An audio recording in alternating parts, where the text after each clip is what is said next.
Exactly. Oleg is making a really good point. Like it makes a huge difference of like knowing what to deal with, and it makes a huge difference if you know what you're dealing with and how to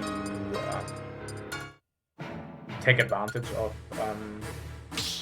the matchup and like weaknesses and strengths. So I'm quickly giving you like an idea, right? I'm gonna use Wolf as an example, right? So, or we can also we can quickly do it with again. We could also do it with DK, I guess. We can do it with DK. Oh, do we? Nah, I think Game Watch is good. I think Game Watch is better because Game Watch is how good. Yeah.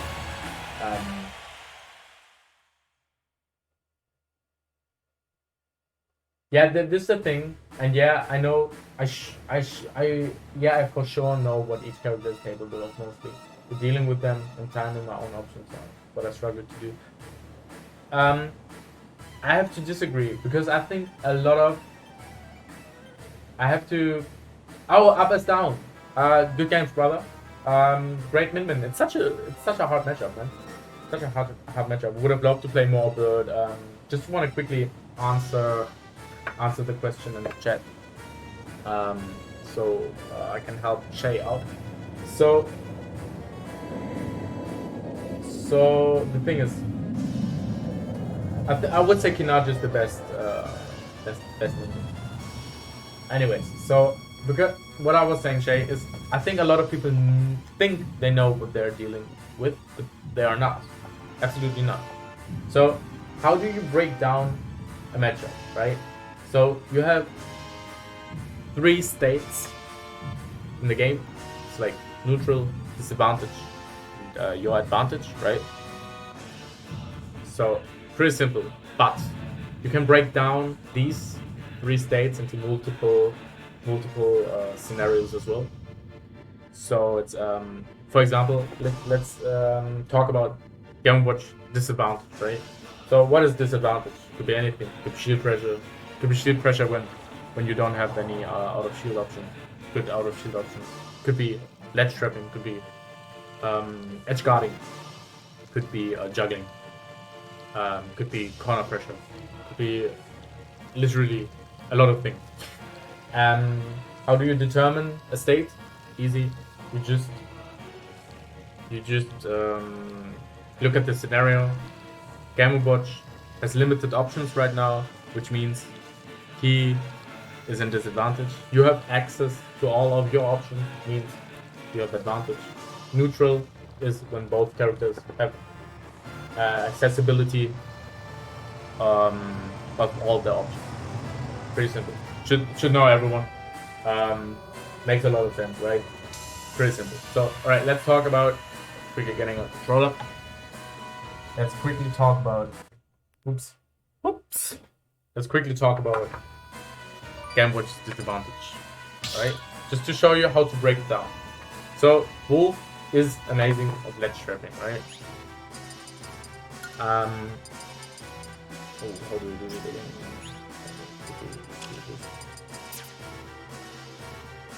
So, Wolf is amazing at ledge trapping, right?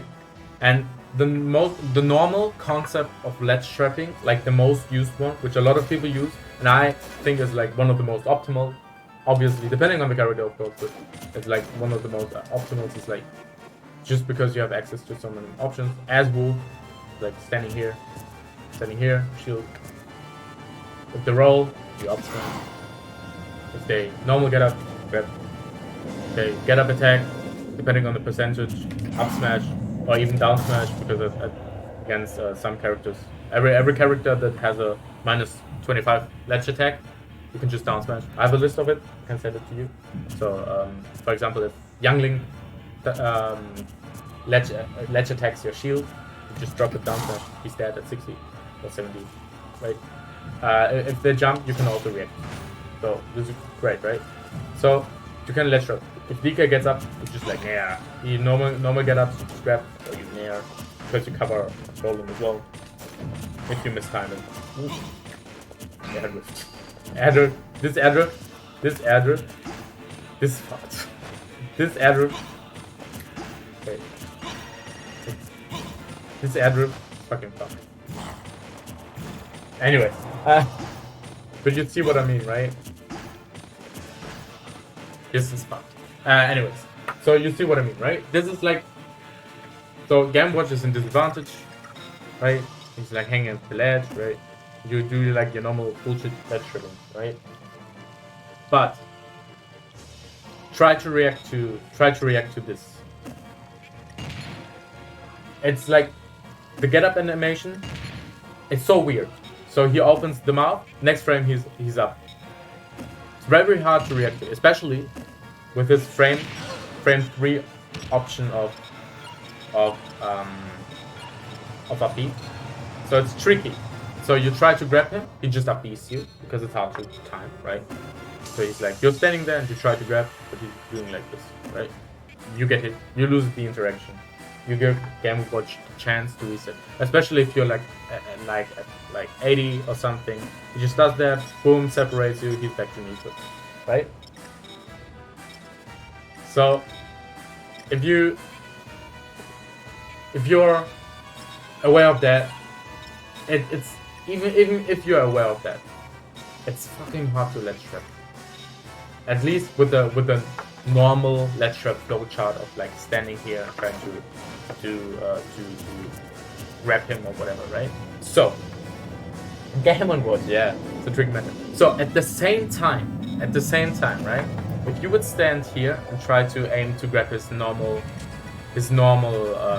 get up or his get up attack, look how far the roll goes. You can't punish it with an up smash, which invalidates the normal ledge pressure, because Game Watch can just roll, and if you commit to an option, you're cornered, and Game Watch wins the interaction, and Game Watch is an advantage, right? So that's a tough one. That is definitely a tough one, because you don't want to deal with that. So everything combined now, right? So we've got this is fucked to react to, because Game Watch can just like spot dodge immediately as well. Super hard to time, and if you spot dodge, he just down smashes you and gets like a super hard punish, and at kill percent you just die, which is stupid. At the same time, at like mid percent, you can go for like immediate uppy without shield. He just stands up uppy. Oh, super weird to time because his ledge animation is fucked. And now the biggest thing, at 0%, when you're at 0%, right? If you're at 0%. So, Game Watch's most rewarding option, most rewarding attack is neutral air, especially from ledge, because Game Watch just, if you stand there, right, and you just press a button because you hesitate, or because it's tricky, you just like, oh no, I pressed the wrong button. For example, Wolf does like a neutral air now because he wants to cover normal get up with the lingering hitbox. Fair enough, right? The Game Watch just does this, and then this, and then this, and then this, and then this, and you're like at 60%. So you get what I mean, right? So this is very important. So you've got like overall fucking hard to deal with from this normal like flow chart, right? Because this is super high rewarding, then it's hard to deal with this, it's hard to deal with normal get ups and rolls as well. Because for the normal flow chart, the roll, you don't cover the roll, right? And if you're here, if you're like here, you cover the roll, right? And the normal get up, it's still, you can't like grab him or whatever, right? So it's a weird spot. So what's the solution? What is the solution? Let's think. So neutral air is the highest reward, right? The highest reward that Game Watch gets. It goes that far, which is fully like huge. All right, you have to respect that. But it's a full commitment, so most of the Game Watch do it like this. They're retreating because they don't want to fully commit into your shield, which makes sense, right? So if they would fully commit from that range, you could up smash them. Important to know. So probably they do it like around this range, right? So important is the move has slow startup, and let me see how fast the move is. Mr. Game & Watch, it's frame 7 plus jump and drop, ledge drop. Let's say frame 10 or at frame 11 he will hit you off of the ledge when he comes off the ledge. Okay, so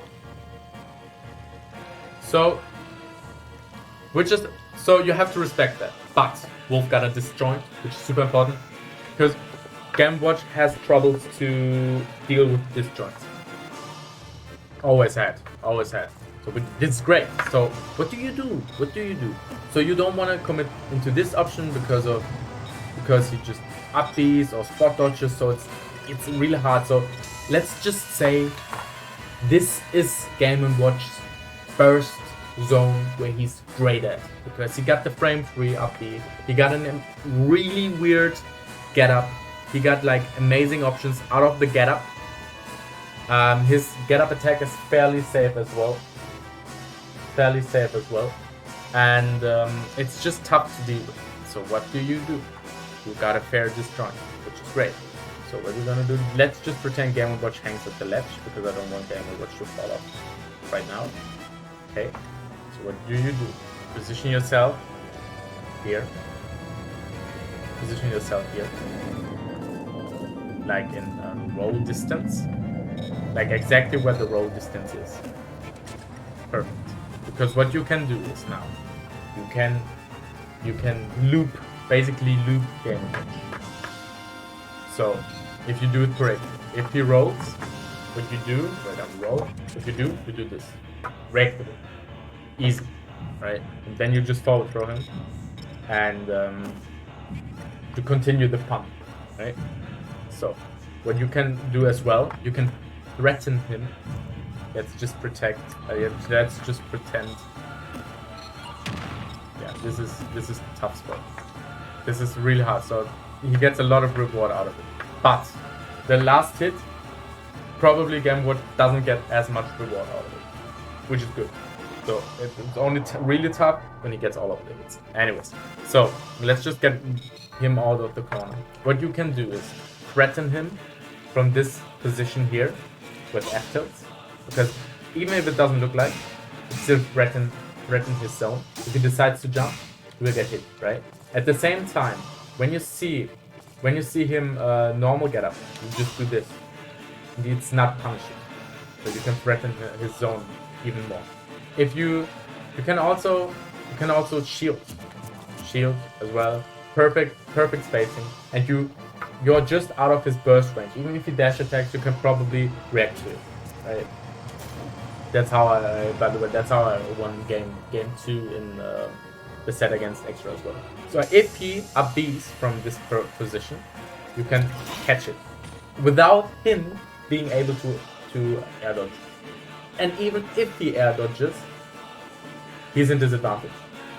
And if he chooses an attack, he will lose the interaction. If you're doing it properly, because down air has tons of style. It has frame 12 startup. Plus, he can't do an immediate down air out of up B. It takes some time. So this is very important. So you can threaten Game & Watch more efficiently from this range than from just Game Watch is in the range of how wolves normally ledge trap. So you can threaten Game & Watch better from this position than from this position here up close. Very important to know. And as I said, there are too many things that are like it's tough. It's tough. If for example, if Game Watch decides to go for an up air from this range, he would never do it. You can just F tilt it. Yo, Jasmine, thank you so much for the raid. I really appreciate it. I hope you had a great stream. Thank you. Hello guys, it's me, Purple H. I hope you guys had a great time at Jasmine's. Lovely. Thank you so much. Sephiroth looks mad different. It's true. Sorry, I'm just explaining something for Shay because he was asking something. So now you broke down. Like your ledge trapping positioning, right? But what's the objective? Pretty easy. Game & Watch dies pretty early, right? Sephiroth. Game & Watch. Did I say Sephiroth? I don't know. Game & Watch dies pretty early, so you don't necessarily have to hit him with a very committal move when he's at high percent. What I have in my notes is that there's a committal route and the safe route, and I only go for the committal route as soon as Game & Watch burned all of his resources and is forced to up B immediately. Not immediately. He can still mix it up, but if he has to, he can't mix it up with the jump. So when that happens, I position myself like here. I can go for that, right? Important is that the next thing that I'm doing is not shielding, but immediately retreating into my normal flow chart. Because from here, the chance that I'm getting reversed is much higher. Because, as I said, Game & Watch's burst range is phenomenal, and I don't want to contest the burst range. If you watch my game against Extra, you will notice that I'm always trying to avoid Game & Watch's burst range.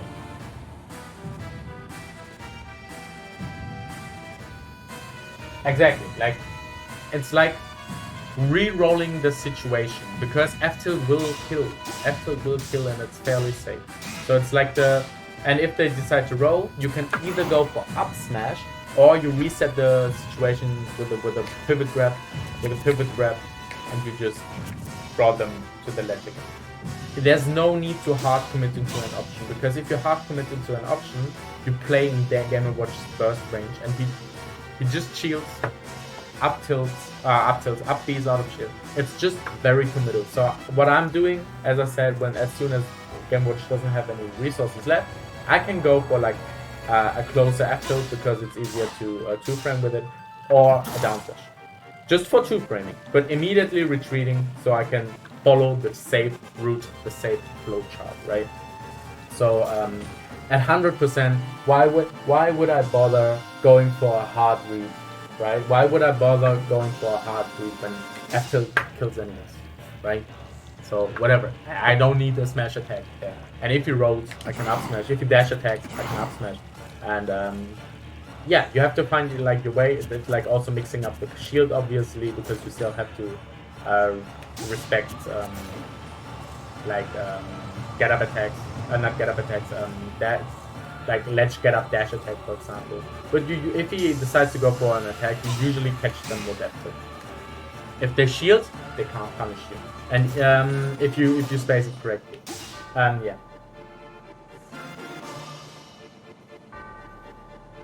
Yo, Jasmine, I'm just like trying to explain. I'm trying to explain Shay how to build a game plan. It's a trap that Falco falls into in Melee, where people go for high risk, high reward decisions when they could just go for low risk, medium reward option. Exactly, yeah. No, I absolutely agree with that one. And I think Wolf is very, very good at like the normal like ledge trapping range, where you can just like break for everything, blah blah blah. But the fact that Game & Watch has like an amazing roll, you can't catch it with up smash, got like a weird get up animation into like immediate up B. It's just so committal to commit into, committal to try to contest it.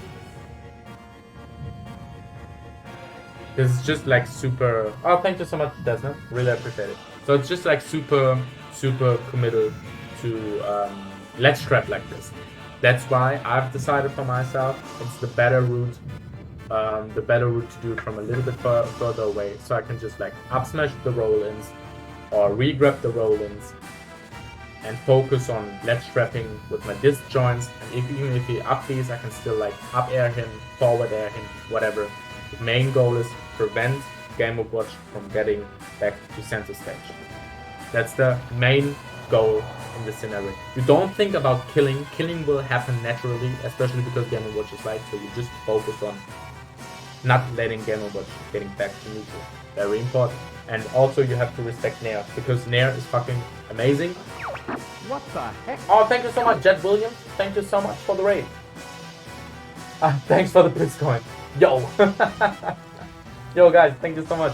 I'm just explaining why I ledge trap like this against Extra. Thank you so much. I really appreciate it. Lovely. I hope you guys had a great stream. So yeah, so this is like one scenario that we just break down, and that's important to write down for a game plan. So this is disadvantage, right? This is disadvantage. A part of disadvantage, very important. You can write that down like this. I think it makes sense overall. Yeah, but look, there are also other things. Oh no, this is advantage for Wolf, by the way. Advantage for Wolf. So other things.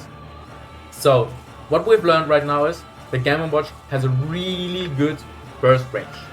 Really good burst range. It's like, I would say, it's like from where Game & Watch is, right? His burst range is from here to like there. Amazing burst range. But we want to avoid this burst range. So that's what we've learned. Amazing burst range. I think it's like here. Okay, let's see. That doesn't hit. I think his burst range is like here. Oops. Oh yeah, or probably like this. Probably like this, because he can dash attack really easily, unreactable from this part. And he can just like, I'm terrible at doing nairs, but he can just like nair from this position. Can't even shot up with him. But yeah, you guys get the point, right? So this is the burst range, and we want to avoid this burst range in neutral, which is important. So what is Wolf good at? Controlling space, shooting lasers, deciding on what pace the game goes, right? But there's one important thing. You can't shoot lasers, because Game & Watch got the bucket. Here, makes sense? As soon as he gets 3 buckets, let's test it.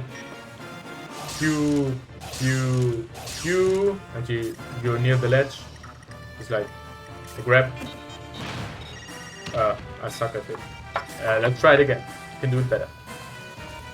He's like, alright, shoot without a grab. You're like, oh, goodbye. You're like that. So, what are we writing down? Oh no, bucket is broken. We shouldn't contest it with lasers. Makes sense, right? So lasers limited, definitely limited. So at the same time, Game & Watch fucking amazing at anti-airing, fucking amazing. What does Wolf want? What does Wolf usually do? What does Wolf usually do? Jumping a lot. Jump. That's all that Wolf does. Jumping around. So what do we want to do? Avoid jumps. But there's one Wolf jumps. Wolf jumps a lot. But Game & Watch is amazing at anti-airing. And at the same time, the main anti-air of Game & Watch. Yo, pop. Thank you so much for the follow. I really appreciate it. So the main thing that the main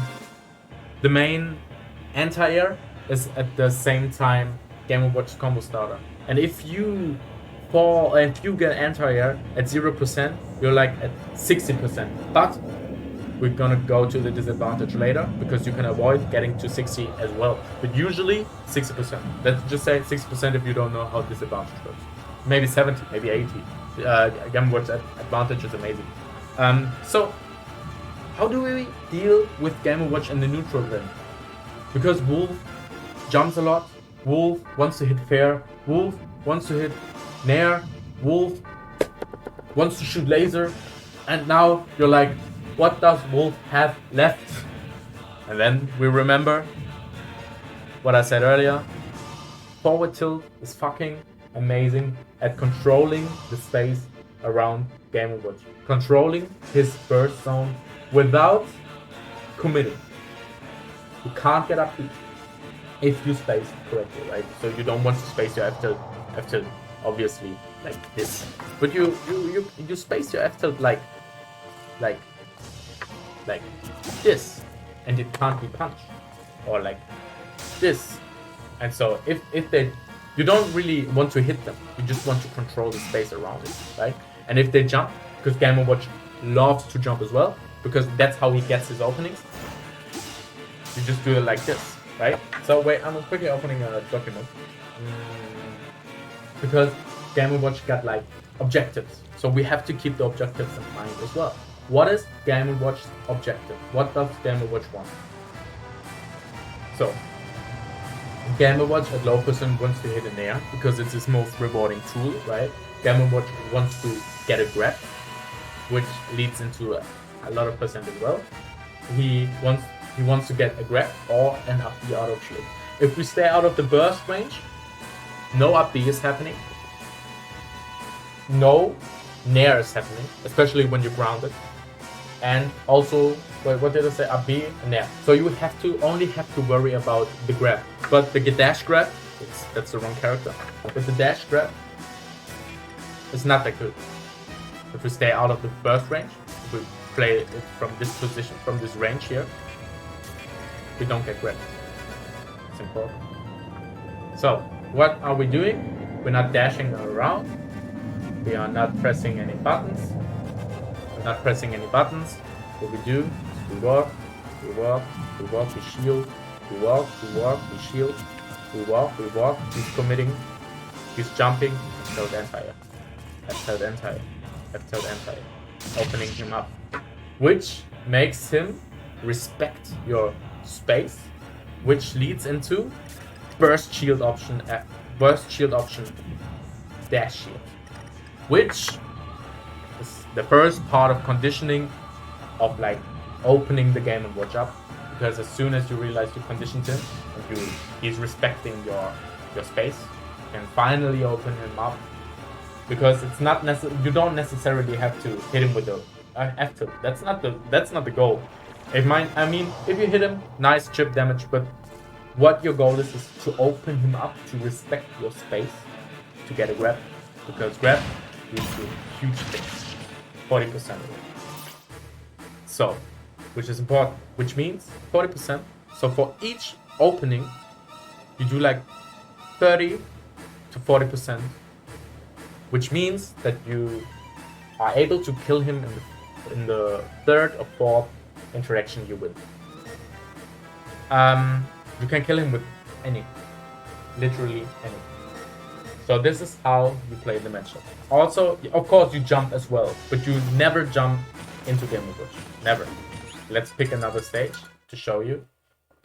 Because of course platforms are still amazing, especially to push Wolf's advantage in this state and in this matchup. But I'm not saying like only stay grounded, because Wolf's punish game is in the air after all. Especially you never really get the chance to tech chase Mr. Game & Watch. So yeah, let's go to this stage. So you've got platforms now. You can still stay grounded, still like main part of the neutral to open him up.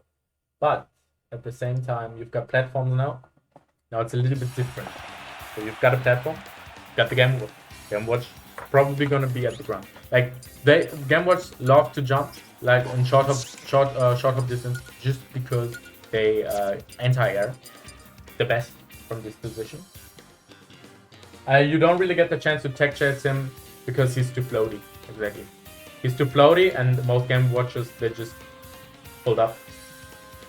Exactly.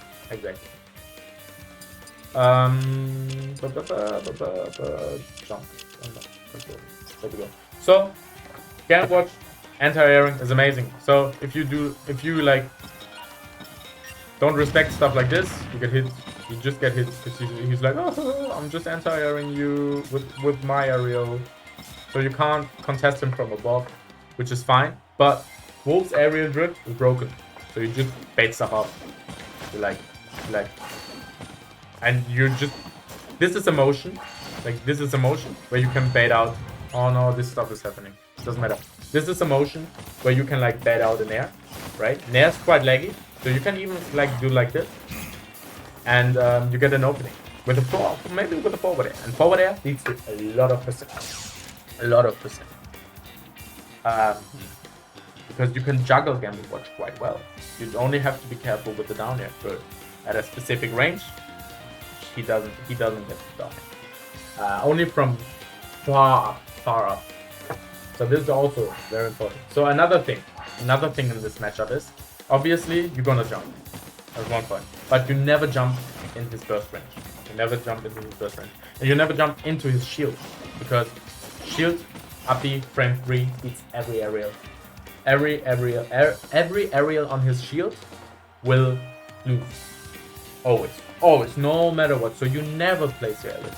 But Wolf's aerials are lingering. Forward air is disjointed. Also very important. Disjointed. So you can contest him. You can actually contest him if you control the space around him. So he wants to anti-air you, alright? Do whatever you want. But if I'm here, and I'm doing like a retreating nair from this position, and he decides to anti-air now, even though you're not around him. Let's test it. We're gonna do it like probably at this. I messed it up. I'll do it frame by frame. Hopefully I'm able to do it. Anyways, what I mean is, like, if we jump and nair at the same time, he will lose green direction. And even if I did it like earlier, my nair is still so lingering that he can't anti-air it because my hitbox is out and his hitbox takes like 7 frames. So it's important. I forgot. Nair's Game Watch snare is like frame 7, right? So it's faster than Wolf's snare. But if Wolf presses it earlier because it's so lingering, Game Watch will lose the interaction. So it's important not to rush into it, but controlling the space around him. So whenever he's like here in the middle of the Pokeball, right? I just try to space my areas in a way that I'm controlling the space around him. So if he decides to go to this place, I can catch him. I can catch him before he's pressing anything. That's very important. At the same time, still trying to be as grounded as possible, because air is difficult to play because of all the anti-airs. There's also like you don't want to burst into it like this. Never do it because he gets high reward out of grab. He can amazing at anti-airing. And also at kill percent, he just up smashes you if you shoot it. So yeah, this is important stuff to know, right? In the movie. But there's one more thing that's very interesting. Game Watch jumps well a lot. He doesn't really dash in. He does a lot of dash attacks, but Wolf is amazing at punishing it. So what we're doing, what something that I'm gonna change the stage again. Something that's also very important, right? Game Watch dash attack is a good gap closer.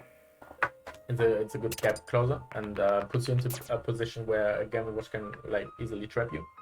By the way, I don't want to break down the whole entire matchup right now, right? Because it's a lot to talk about. Not this song, by the way. Dash attack, right? Also very important. So we've got a dash attack that's a good gap closer. How do we deal with it? Easy. So how do we deal with it? The shield. Easy. Just with shield. But you can't grab it because the danger of like getting crossed up is too high. So you always just up smash it. Whenever Game & Watch up crosses you up, you just up smash it. Oh, not that. There moves on. How do we do it again? So whenever he dash attacks you, and you get like, oh shit, how do we do that? Woo. Shit. Oh wait, we got this. Oh no, it's so hard to do. Oh wait, I do it with my foot.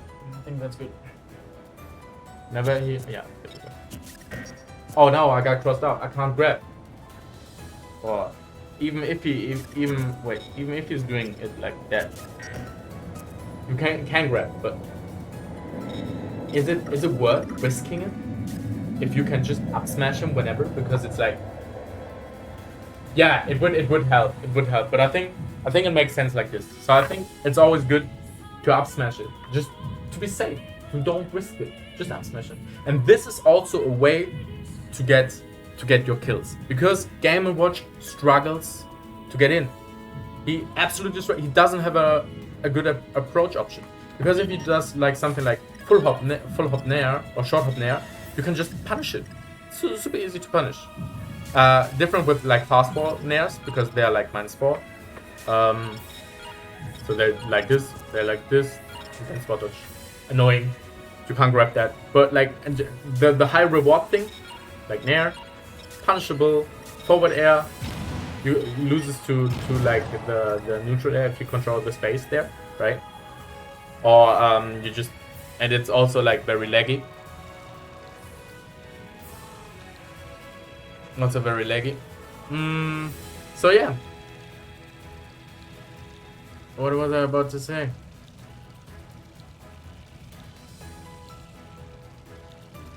What was I about to say? There was something I wanted to say as well. Can't remember. Yeah, but this is like basically how you can approach like matchups. Looking at tools, writing stuff down, trying to understand, trying to find solutions, trying to think. Yeah, like look, if anyone got a question, I'm more than happy to answer it. Because this is the matchup I was working on the most recently. But yeah. Game Watch dies early. Even oh yeah, disadvantage. Let's talk about disadvantage. Let's talk about your disadvantage.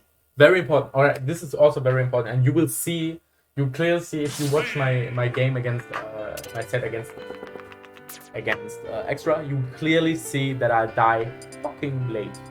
Why do I die fucking late? Why do I die fucking late? Maybe you know, why do I die fucking late? Tell me.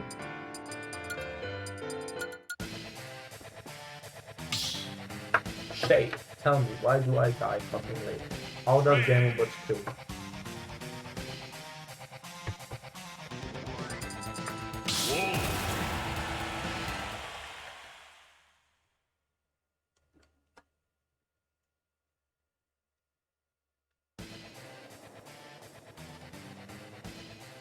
Any idea? If you don't have, look, if you...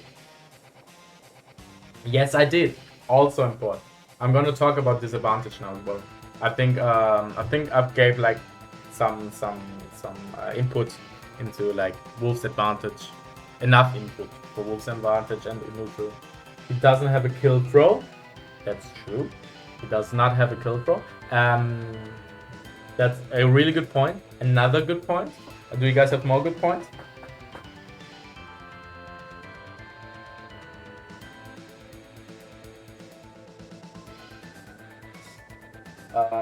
Yeah, I'm gonna talk about disadvantage now in general. If you don't be afraid to say something wrong, because it's always about learning, man. I did so much wrong in the entirety of my career, so much wrong, but it's always a learning experience, and that's important. Doesn't have a reliable kill setup, true as well.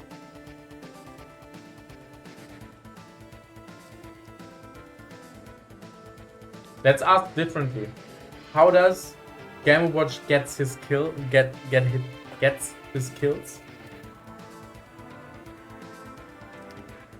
He can't really, and also as I said, in neutral wise, he doesn't really have an approach to that's like non-committal. It's always committed. Staying center stage and shield should be super effective.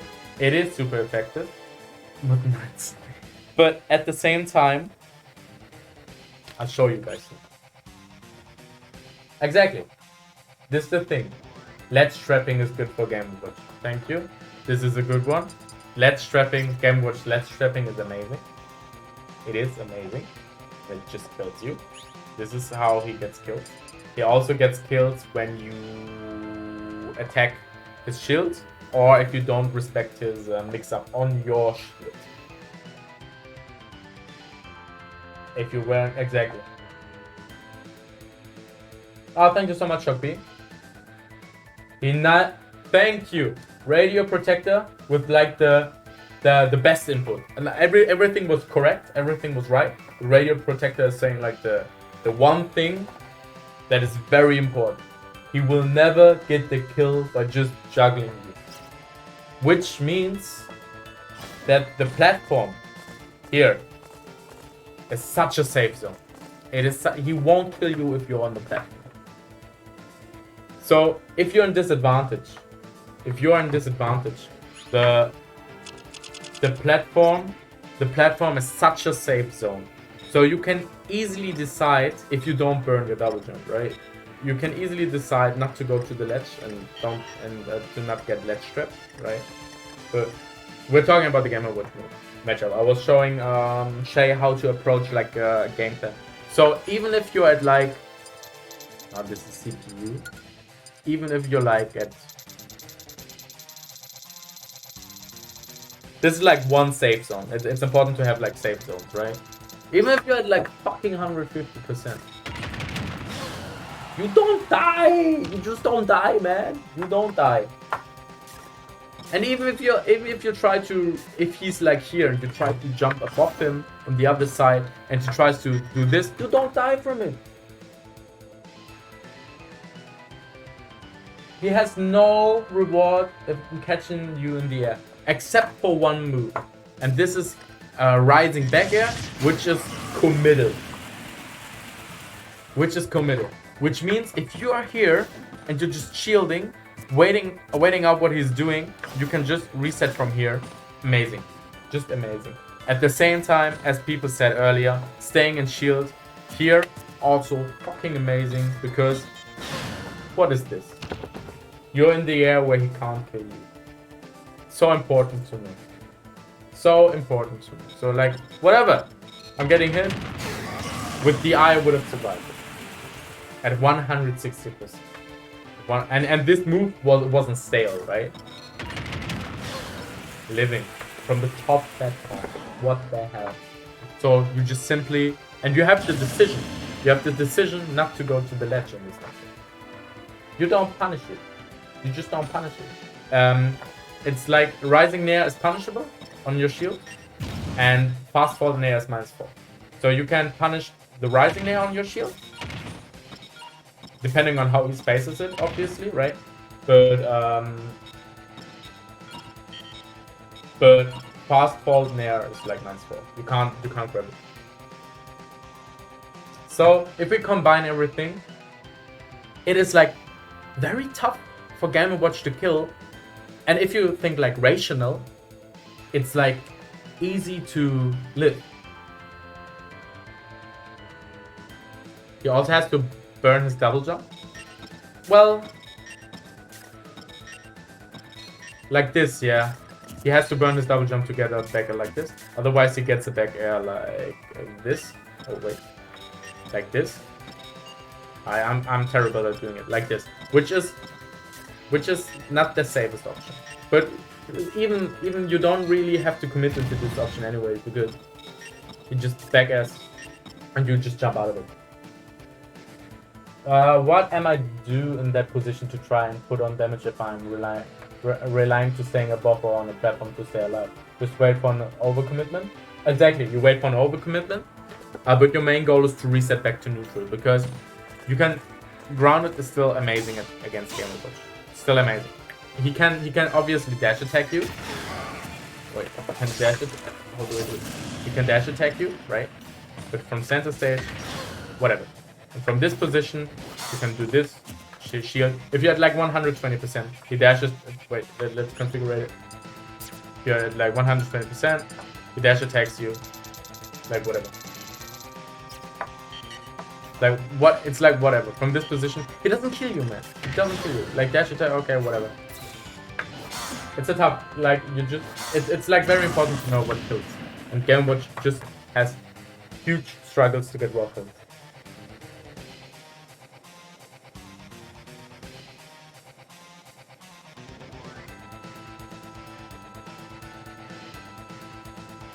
So your goal is like a platform is like a safe zone where you can like focus on not dying right now. Then you can decide from where you want to reset back to neutral, and from neutral you can start to follow your normal game plan again. Yeah, this is like very. I think that's very useful. Perverge like 9. Nice. Yeah. So. Another thing, This will be the last thing. Alright. We were talking about how to stay alive, how Game Watch gets its skills. I mean, even if everything's detailed, there's a lot more into it. Obviously. But I think I gave a lot of good input. Anyways, so what do we do? What do we do if we get hit by an air? And I guarantee you it will happen. You will get hit by an air. What do you do? The last thing you want to do is watching. So you don't want to watch when you get hit by an air.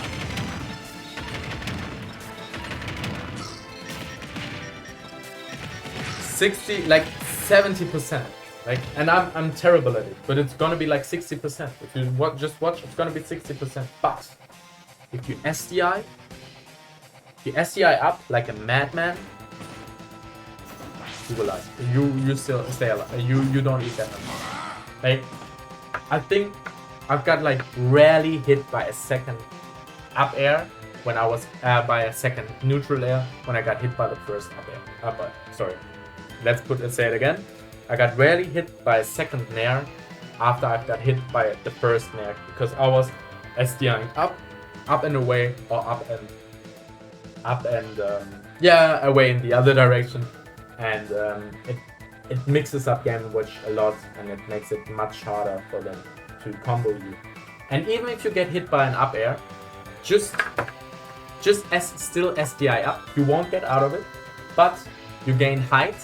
And height is good to mix your opponent up, to land properly.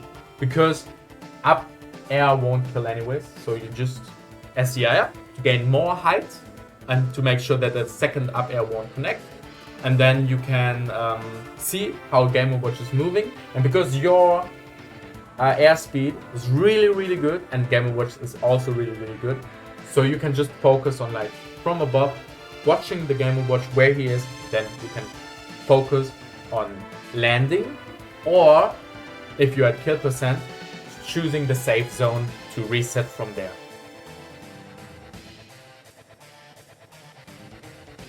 So it depends on your percentage what you want to do. But like as I said, if you got hit at like 90%, 100%, you just SDI up. You live, you're up there, you can look at Game & Watch, then you can decide one of your safe zones, which is a platform. Could be the left, the right, or the top one, and from there you can reset back to neutral, which is your goal. Your goal and disadvantage is not to hit Game & Watch, your goal and disadvantage is to stay alive, try to find a safe zone, try to condition the Game & Watch that he covers the safe zones, so you can land on the ground. All of that stuff. That's what the matchup is about. So SDIing is really important in that matchup. And you can literally, it is so telegraphed and it takes so long for Game & Watch to finish the nair. You can literally put the controller on your lap and just wiggle the control stick up and he won't hit you, then you jump out or you air dodge out or whatever. Right, you get the deal. It's also like a lot of practice, obviously. You have to practice the matchup tons to implement everything that I'm saying. But this is like a rough idea how to approach a matchup. There's obviously more to it, but I think I gave a really good rough idea of like how to build a game plan, how to stay alive, how to get in, how to kill, I guess. I didn't say that, but how to let trap. Like I think I've described like one scenario of each state of the game. We have been blessed on this beautiful evening. Pleasure. Absolutely, my pleasure. Out of curiosity, can you show how you SDI? It feels like my SDI is very subpar. Or what does that word mean? I'll show you if you explain the word. What I'm doing is like, depending on the move, but if it's like such a long move like a Pikachu back air, or Pikachu forward air, or Game & Watch neutral air, I literally take the controller in one hand. Just take the controller in one hand, right? And in a comfortable position. So like when I'm sitting like this, right? Comfortable position. I literally just take one hand off and I just And just do it like this. Up, over, back in normal position. Do it again. Oh, got hit. Do it again. Normal position. Do it again. Normal position. That's it.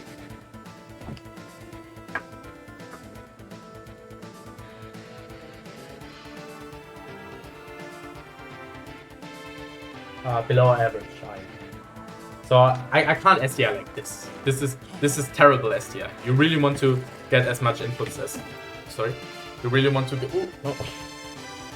You really want to get as much inputs as possible. So you don't wiggle it like this. This is terrible. But if you do it like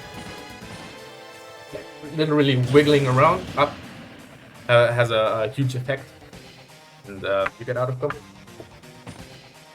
I'm a great teacher. Thank you so much. Yeah.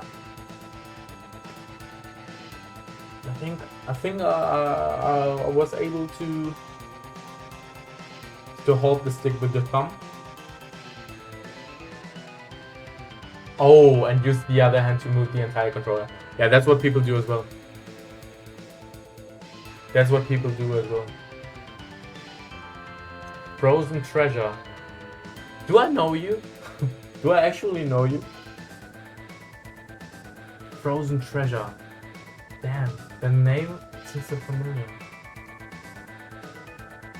Frozen treasure. I'm not sure. Seems so familiar, I don't know. Anyways,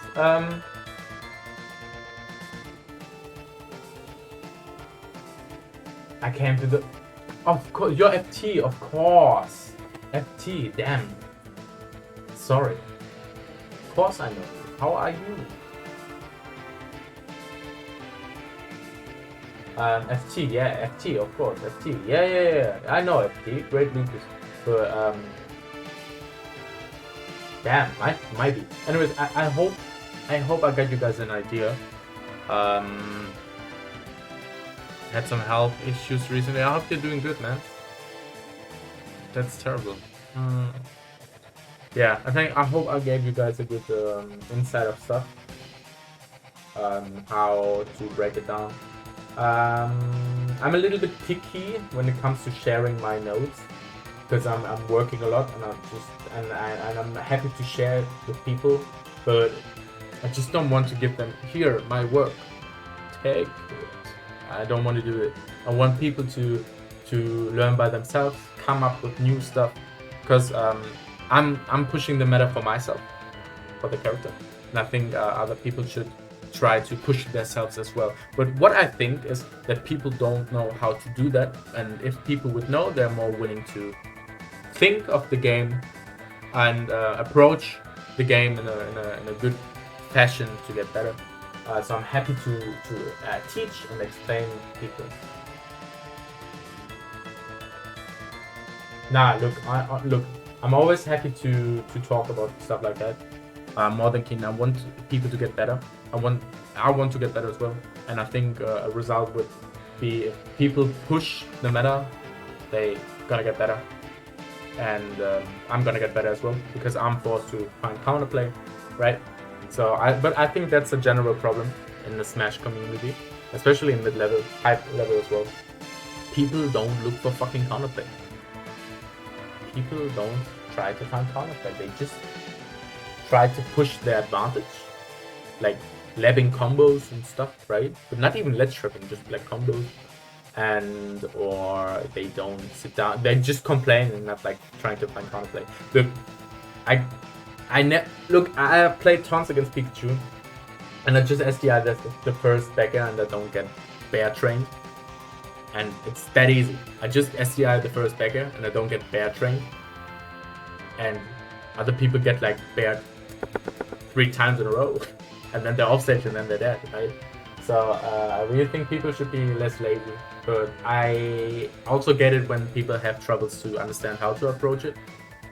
So how to approach like a game plan, or how to approach to get better. So now I definitely get that, but that's why I'm willing to teach, right?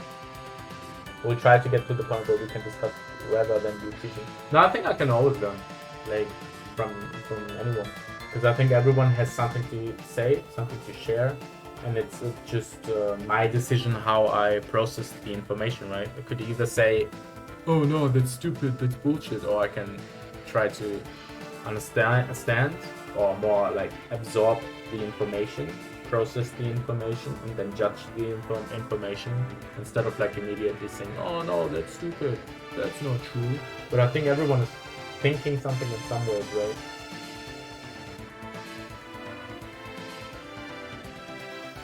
Yeah, I agree, Alex. Oleg, I agree with that. So I think everyone has something to say. I'm trying to understand when people have an opinion. I try to understand it. It's not always the case that I agree. I'm also like very narrow-minded when it comes to opinions and stuff. So I think like my opinions are very good, and I have troubles to understand and accept other opinions. I have like troubles like that, but I always at least try to understand it and try to implement it.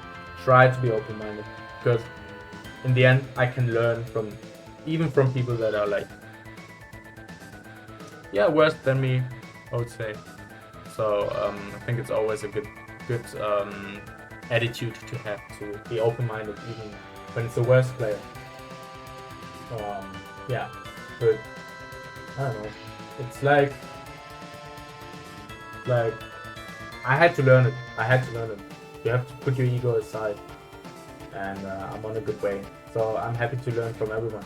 Anyways, I'm quickly running an ad for like a minute, and then I'll be back with some more Sakura grinding. I hope you guys enjoyed it so far. If you guys leave a follow, I would highly appreciate a follow. If you guys want to subscribe, come on, feel free to subscribe. And yeah, stay tuned. It would be great if you guys watch the ad, because it's a way to support me. I'm gonna pee now, and I'll see you in a second, guys. Thank you so much for watching.